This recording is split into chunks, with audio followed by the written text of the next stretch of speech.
Hey everybody, Vicky from Second Chances here, and today's video is about, well, how to fix the delamination on the front of a camper, whether you want to or not. I mean, sometimes you don't get the choice. And so that's exactly the situation that we found ourselves in with our camper. We have a 2014 Coachman Freedom Express trailer. It's 20 feet long and it suits us very well. So, we did not want to get rid of the trailer at this point, but we found that we had a really strong musty smell. We did not have inside leaking, but we could tell something was going on from the outside. We had lots of rippling in the front, and at first I didn't even know what it was. And I started looking on YouTube because, where else do you go? And Google searching and things like that. And I found that, oh, yes, we indeed have delamination, which you don't want. And so we watched some videos on how to fix this on the front of a trailer. There's also some videos on doing it on the side.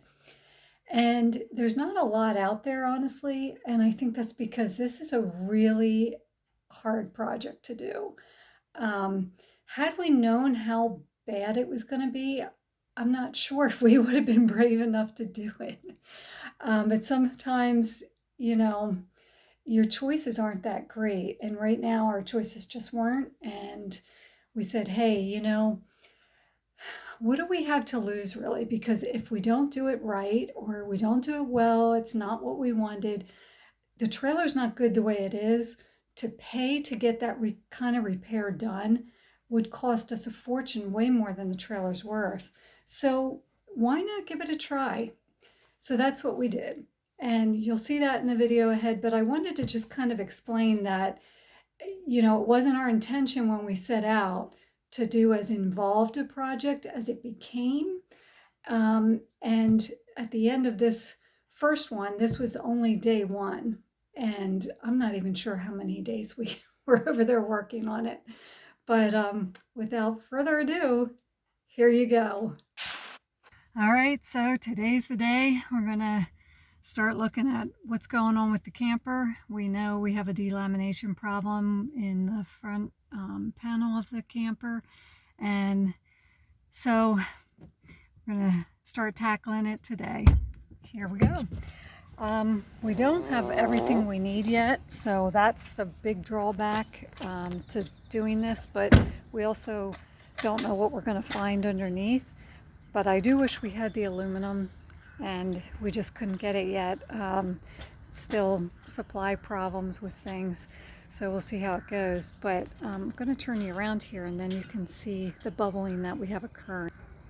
So it's hard to see now because the sun's not on this side yet, but there is definitely this bubbling, rippling effect, and it's gotten quite bad. It's very soft.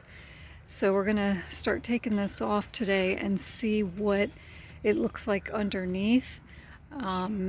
We're not sure. It does smell musty inside, and so we're not sure if there's water damage underneath or not. You can see the rippling there at the top as well. So we'll start with the top strip of die-core and take that off, and then start popping screws out. So he's wiping the water off the top right now. We have puddling going on up there because of the way it's just delaminated, and so all that has to be wiped off first because we had quite a bit of rain. So he's working right now on taking off the screws. He took the die core out, and now the screws are underneath, and he's removing those. If you're unfamiliar with die core, this is what it looks like up there. It's a sealant, and it gets like rubberized, so you can then pull it off like this when it gets old. So he's removed the die-core strip and then also the screws. They've all been taken out on the top, connecting the front panel to the roof. And there's a weather stripping that goes across there. It's a black weather stripping, much like you see here on this one. And so he's taking that off now, and then we'll see how it looks underneath. I wanted to pop in here just for a second to tell you that I really didn't know what I was talking about at this point. So I'm just being honest with y'all. I kept saying stripping and weather stripping, and I really didn't even know what these things were called, these components at that point.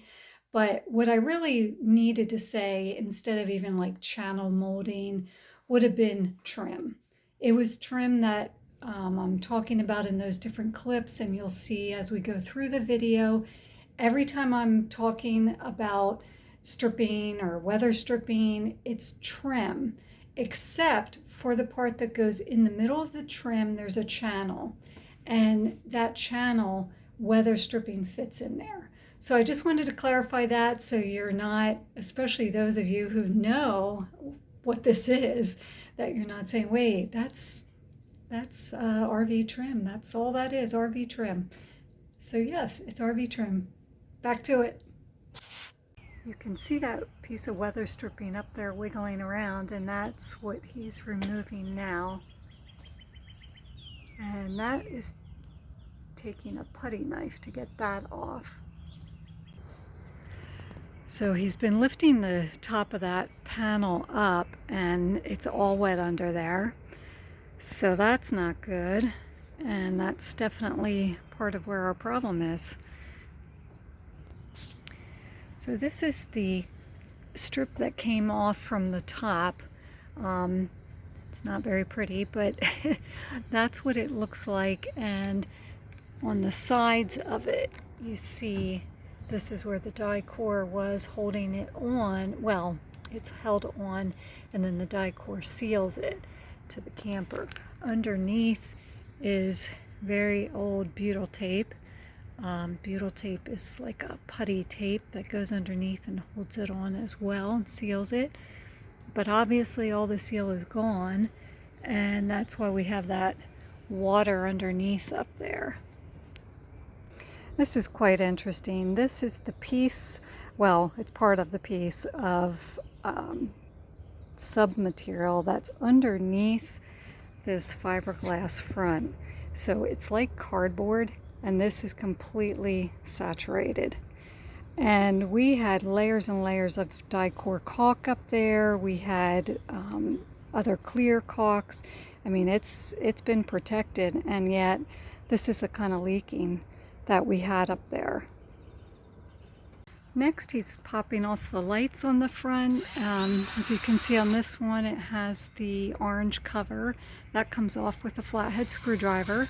And then he's using the drill to get the screws out of the bottom piece. And we'll pop that off so we can keep working towards getting this front pulled off. Next, we're taking the screw out of the weather stripping on the bottom. This is the bottom of the diamond plate at the bottom of the trailer. And we took the screw out, just stuck it back in there for now. And so then this weather stripping will be able to be lifted off next. That comes out of this channel stripping.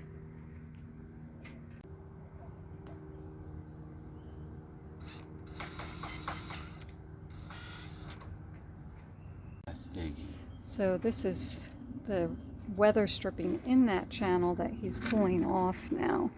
Let me just get around here this way. And it wedges in that channel. It comes off quite easily once you've got it started. So he's going to get back up on the top there.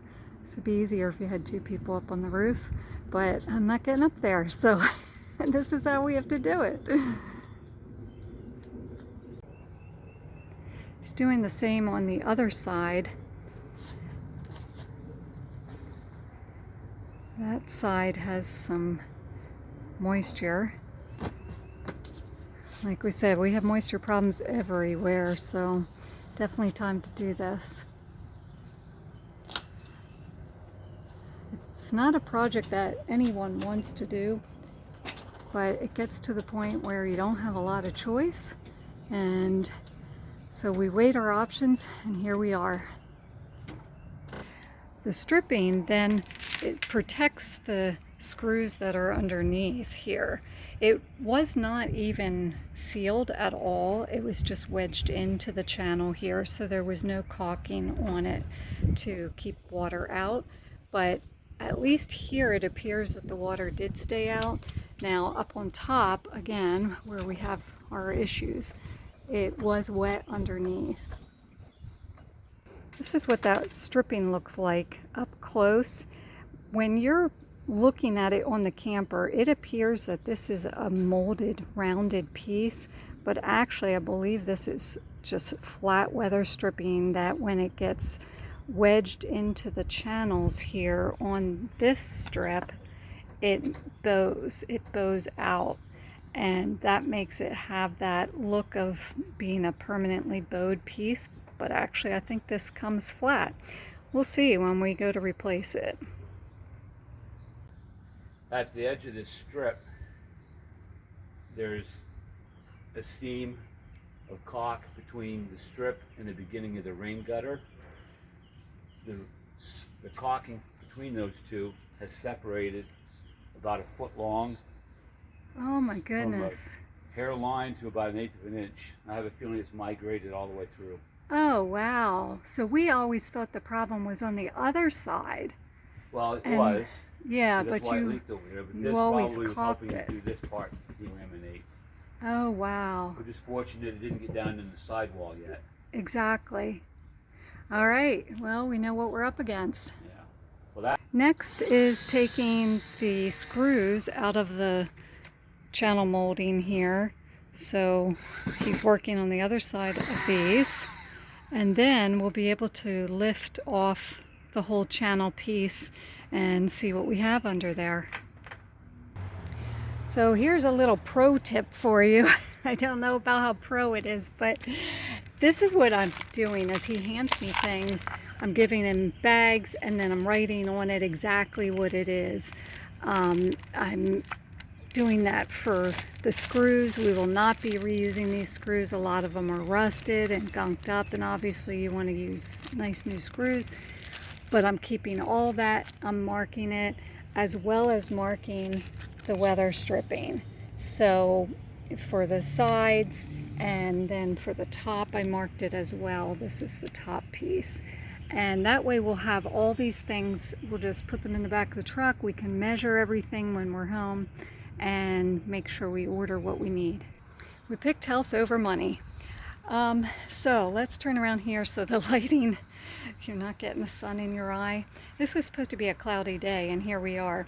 So this trailer is a 2014, and we were quite happy with that. It's a 2014 Coachman Freedom Express. It's a 20-foot long trailer, which for us has really been phenomenal. It gets us in and out of places very easily. We would not want to go any bigger because we like to move around quickly, and we can do that with this trailer. We can get into spots that other people can't get into, and therefore it's a lot easier to get camping spaces when you're going to state parks and national parks. Right now, if you're out there, you know competition's fierce for sites.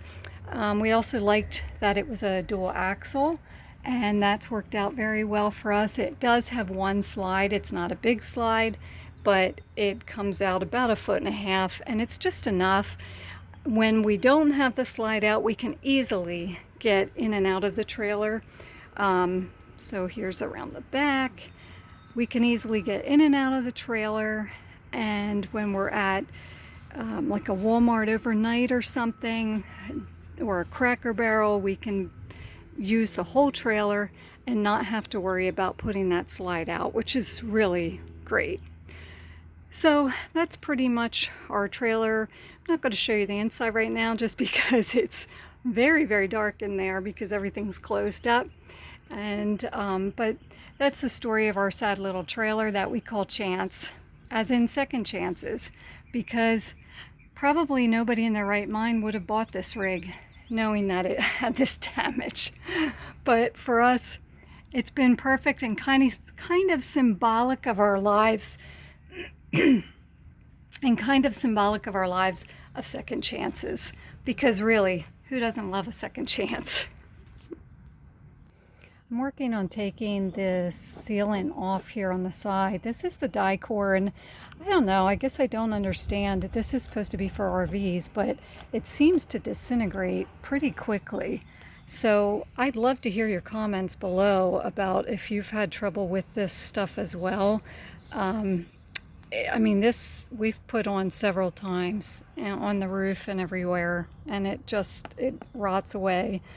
We also have another sealant underneath, a clear caulking, and so I'm having to scrape that away as well so we can get this strip off.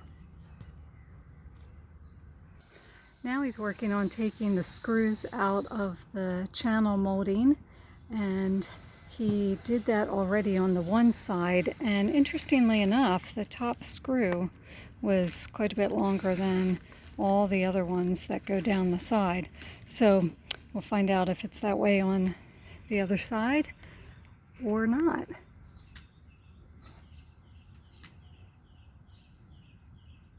Now he's working on taking the caulking off around the channel piece on the side here, the stripping, because all that has to come up, and because we knew we had leak problems, we were putting lots of Dicor, lots of caulking up there, and so now it's going to be taking it all off. But when you're on the road, you do what you have to do until you can get to a place where you can fix it. On the front there was a level piece like this. That's how we level the side to side of the trailer right here, and I took that off already, and again put the screws and the whole piece in a bag. We should be able to use the piece again, just have to get new screws for it. This is the piece of channel molding that came off the right side of the trailer, and you can see the leftover butyl tape underneath. That's the sticky part that goes on first, and then it gets screwed on. So we have that piece in here, and I'm not sure if we're going to be able to reuse it or not. I'm hoping we can, but it's pretty gooped up, so we'll see. We also noticed that it is stapled through here too, so that's what they do first at the manufacturers, staple it in there, and then they put the screws through. We do, if you can see in the video here, I think you can, we have quite a bit of moisture in there along the whole strip. And up top, it really gets ugly. It's hard to capture it because of the way the sun is right now, but it's super ugly. Right now we're working to get the diamond plate off and the strip that's holding it, and this is proving to be a little bit of a bugger. It's stapled somewhat, but we've got the staple, and now just trying to see how we can get this off. It's also interesting to note that this fiberglass comes down all the way behind this diamond plate, all the way down to the bottom. We weren't expecting that. We thought we would just be pulling off like maybe from here and then tucking our aluminum in there. I'm not going to be able to do that now. And we also noticed on the other side that under here, that cardboard type layer is wet. So we are going to have to take this off, which means a lot more. So the electric on-off switch is out here on the front, and because now we have to take the diamond plate off, we're working on getting that off. There were self-tapping screws in there, and it's interesting to note that this one was completely wet. So we had moisture down there as well, pretty much moisture everywhere. We pulled back the diamond plate, and we're hoping we'll be able to just leave it like this, resting there, and then work on the rest of this. Right now, trying to get this strip off here, but it is stapled and stapled on there pretty good. So those are having to come out using a flathead screwdriver and a hammer and patience. So, yippee. All right, we'll see how this goes. So the damage is quite a bit more extensive than we thought. And it doesn't look anything like the videos we watched on people doing this. So I think that's something to keep in mind when you're doing a project like this. You watch the videos and somebody's camper looks completely different than yours does once you take that top off. So just FYI for you. Underneath these composite strips, we're finding that it's wet, so we're lifting them up. And while we're doing this, we're keeping a running list of the things that we need, and then we'll go from there. You can see down here at the bottom as well, and look at the damage to this. It's interesting because we said to each other, like, why didn't we do this sooner? Well, because honestly, we didn't even know what was happening. It kind of just came all at once, and we had been very, very good about putting Dicor on and different sealants and things. I mean, always checking for leaks, and we never had leaks inside. So we really didn't know what was happening until it started bubbling and the sun was shining on it. And that's when we were like, oh wow. So we're noticing though, once we opened this up, the wood is drying really rapidly. It's quite a warm day today. It's drying really rapidly. We got all the insulation off and it just needed to breathe. So we won't have to replace as much wood as we thought. At least that's our consideration here, because we're talking about, you know, in a year, in probably 2 to 3 years, we'd be getting another trailer. So this one, you know, is not going to be a long-term trailer, and it's probably just going to be going to a junkyard anyway. So we get it to usable for a few years, and then, you know, we'd be in the position to where we were wanting to get something else. But honestly, we're not there yet, because it really does suit our needs, and it's been a great camper on the inside. But obviously, we got to address this. So now I just want to wrap this video up by saying, for one thing, I say so a lot, and I'm going to work on that so I don't do that anymore. And you'll have to bear with me though for the videos that I've shot thus far. And secondly, at the end of this video, it just kind of cuts off. We ended up replacing a whole lot of wood on this rig on the front that we did not anticipate doing. It's also that it's on a bend, so we had to get wood that would bend enough that we could get it to fit, as well as the strapping that goes on there, the little pieces of strapping. So it was very, very involved. And I have to be honest, we sat on the tailgate of the truck and just said, what are we doing? When it was that wet and that dripping and all that wood was that wet, it seemed like it was going to be impossible. And I think that's when the human spirit kind of kicks in and says, well, you know, what's the worst that can happen? I mean, we don't have success, and then we get rid of it. But at this point, we weren't ready for the junkyard yet. We were ready to at least try and see it was worth it to us.